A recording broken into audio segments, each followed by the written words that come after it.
সবাইকে শুভ দুপুর। বন্ধুরা, তোমাদেরকে একটা জিনিস দেখাচ্ছি। এই দেখো, আমার মেয়ে ঘেমে কিন্তু একদম শেষ হয়ে গেছে, পুরো কিন্তু ঘেমে শেষ। এদিকে দেখো, চুল ভেজেই শেষ। কিন্তু আর কিন্তু এমনি গরম সহ্য হয় না।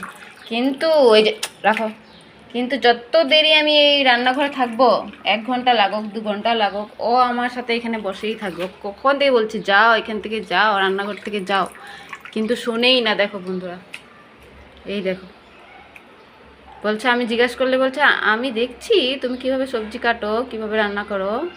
Daily daily. ওর আগেও একটা ভিডিও দিয়েছিলাম, এখনও দেখো ডেইলি। কিন্তু এই যে দেখো, ঘেমে কিন্তু পুরো শেষ, একদম চুল টুল ভিজে যাচ্ছে ঘেমে রান্নাঘরে। আর এই যে এখানেই বসে থাকবে ও।